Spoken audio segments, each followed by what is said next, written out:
I want to talk to you about mastery and flow states. When we become master of things, right? Those things work through us. It's natural, it's effortless, right? It just occurs. We master something and it's fantastic. We feel powerful, we're effective. We don't even think about it. We're masterful in it, right? And flow state, right? This idea of Mihai Csikszentmihalyi, who talked about that thing that athletes and other people know in peak moments where there's just kind of, you're in motion, you're in action, you're being powerful and effective. You feel free and easy and you're highly productive. That notion that people go and they seek out like psychedelic experiences to work on, and they try to get themselves a little kind of high and get out of their head, and that whole kind of thing you can access again and again. And the flow state and mastery are highly connected, I would say, in my experience. So the first thing about mastery to get is that mastery, the beginning of mastery really is to give up ever finishing. When I think about the things that I'm fairly masterful at today, I'm actually still deeply at work on getting better at those things. I'm interested, I'm curious, I'm looking to level up. And those are some of the things that I'm the best at in the world. I'm constantly tweaking and getting better at them. So the first thing to give up is sort of being finished or done with anything. Like if you want to get finished or done with things, you're clearly not mastering at it and not masterful because you're wanting to put it behind you. But when you're actually engaged in something ongoingly, never being finished with it, always working on it, that is kind of the beginning of mastery. And at some point, something just becomes so unconscious, but you're actually still at work on it, right? But you don't put a lot of intellectual effort into it. Now, flow state. So what does mastery have to do with flow state? Well, if you think about mastery and flow state, right?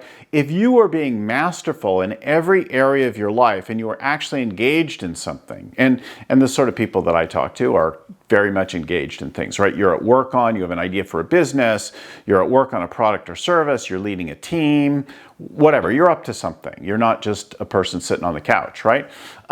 Those people who are mastering that leadership and then applying that to all areas of their life will find themselves regularly in flow state. So if you take on the core skills of leadership for yourself, leading by example, leading from the front, setting an example, walking the talk, eating your own dog food, whatever you want to call it, right? You're actually practicing. You're not a hypocrite, and you're bringing the same leadership ideas and skills that you're at work on at work, you're bringing to your fitness, to your relationship, to your family, to your friends, to your hobbies, to your spiritual purpose in life, to whatever it is. When you bring that kind of engagement and those same skills, right?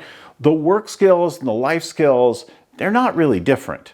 We relate to people, we engage people, we go to work on things in every realm, in our hobbies, in our pursuits, in our volunteer work, like whatever it is, that whole same thing. If you'll take on being masterful at that and being up to something, you will find yourself again and again in flow state and more regularly.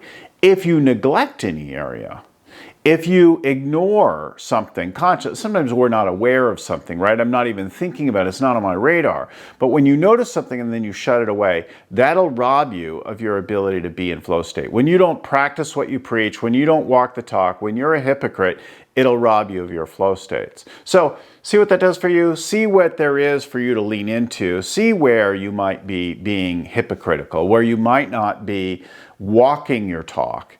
And just take that on. Whatever it is, wherever the gap is for you to walk the talk, eat your dog food, practice what you preach, take that on in every area of your life, and you will find before too long that you are again and again in flow state, and that feels fantastic. You will feel more powerful, you will accomplish more, and the people around you will see and will follow your lead and will do similar kinds of things.